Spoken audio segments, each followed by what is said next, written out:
all about HIV and AIDS, its symptoms, its risk factors, complications, tests, treatment, and how does HIV become AIDS. Introduction. Acquired immunodeficiency syndrome is a chronic condition caused by the human immunodeficiency virus. By damaging your immune system, HIV interferes with your body's ability to fight the organisms that cause disease. HIV is a sexually transmitted infection. It can also be spread by contact with infected blood or from mother to child during pregnancy, childbirth, or breastfeeding. Without medication, it may take years before HIV weakens your immune system to the point that you have AIDS. There is no cure for HIV or AIDS, but there are medications that can dramatically slow the progression of the disease. These drugs have reduced AIDS death in many developed nations. Symptoms of HIV/AIDS. The symptoms of HIV and AIDS vary depending on the phase of infection. Number 1. Primary infection, acute HIV. The majority of people infected by HIV develop a flu-like illness within a month or two after the virus enters the body. This illness, known as primary or acute HIV infection, may last for a few weeks. Possible signs and symptoms include fever, headache, muscle aches and joint pain, rash, sore throat, swollen lymph glands, mainly on the neck. Although the symptoms of the primary HIV infection may be mild enough to go unnoticed, the amount of virus in the bloodstream is particularly high at this time. As a result, HIV infection spreads more efficiently during primary infection than during the next stage of infection.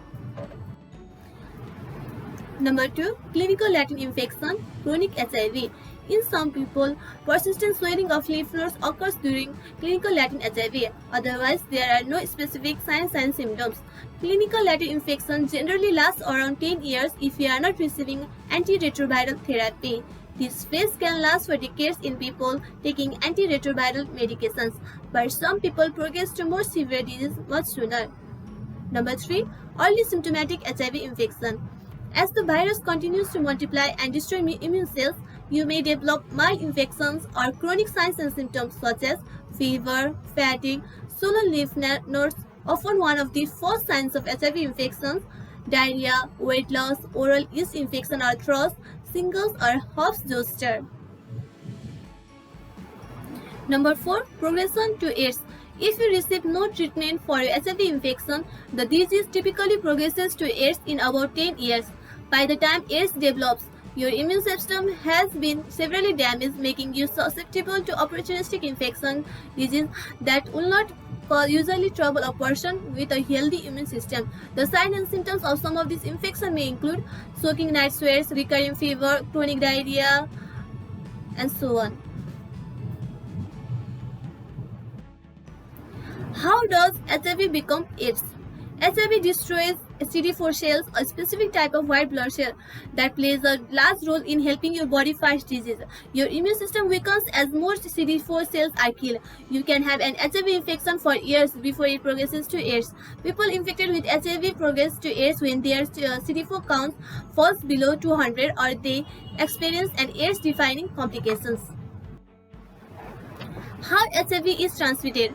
To become infected with HIV, infected blood, semen, or vaginal secretion must enter your body. You can't become infected through ordinary contact, hugging, kissing, dancing, or shaking hands with someone who has HIV or AIDS. HIV can't be transmitted through the air, water, or insect bites.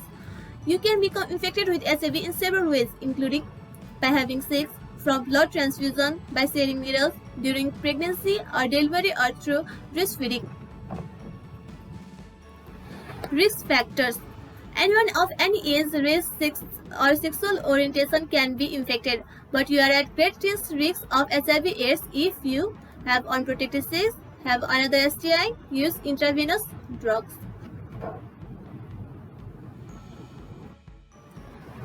Complications. HIV infection weakens your immune system, making you highly susceptible to numerous infections and certain types of cancers. Infections common to HIV or AIDS are tuberculosis, cytomegalovirus, candidiasis, cryptococcal meningitis, toxoplasmosis. Cancers common to HIV or AIDS are Kaposi sarcoma, lymphomas, Then other complications are wasting syndrome, neurological complications, kidney disease. Tests and diagnosis. HIV is most commonly diagnosed by testing your blood or saliva for antibodies to the virus. Unfortunately, it takes time for your body to develop these antibodies, usually up to 12 weeks. An earlier diagnosis may prompt people to take extra precautions to prevent transmission of the virus to others. Number 1. Home test. A Food and Drug Administration approved home test is available. To do the test, you swab fluid from your upper and lower gums. If the test is positive, you need to see your doctor to confirm the diagnosis and discuss the treatment option. If the test is negative, it needs to be repeated in 3 months to confirm the results. Number 2. Test treatment. If you receive a diagnosis of HIV and AIDS, several types of tests can help your doctor determine what stage of the disease you have. These tests include: Number 1. CD4 count. CD4 cells are a type of white blood cell that's specifically targeted and destroyed by HIV. Even if you have no symptoms, HIV infection progresses to AIDS when your CD4 count dips below 200. Viral load. This test measures the amount of virus in your body. Studies have shown that people with higher viral loads generally fare more poorly than do those with a lower viral load. Drug resistance. This blood test determines whether the strain of HIV you have will be resistant to certain anti-HIV medications. Number 3. Test for complications. Your doctor might also order lab tests to check for other infections or complications, including tuberculosis, hepatitis, toxoplasmosis, sexually transmitted infections, liver or kidney damage, urinary tract infections. Treatment and drugs. There is no cure for HIV and AIDS, but a variety of drugs can be used in combination to control the virus. Each class of anti-HIV drugs blocks the virus in different ways. It is best to combine at least 3 drugs from 2 classes to avoid creating strains of HIV that are immune to single drugs. The classes of anti-HIV drugs include non-nucleoside reverse transcriptase inhibitors (NRTIs), nucleoside or nucleotide reverse transcriptase inhibitors (NRTIs), protease inhibitors (PIs), entry or fusion inhibitors. Lifestyle and home remedies. Although it's important to receive medical treatment for HIV and AIDS, it's also essential to take an active role in your own care. The following suggestions may help you stay healthy longer. Number 1. Eat healthy foods like fresh fruits and vegetables. That will help you keep strong, give you more energy and support your immune system. Number 2. Avoid certain foods like dairy products, raw eggs, and raw seafood such as oysters, sushi, or sashimi. Cook meat until it's well done. Number 3. Get immunization. This may prevent infections such as pneumonia and the flu. Make sure the vaccines don't contain live viruses, which can be dangerous or for people with weakened immune systems. Number 4. Take care with companion animals. Some animals may carry parasites that can cause infection in people who are HIV positive.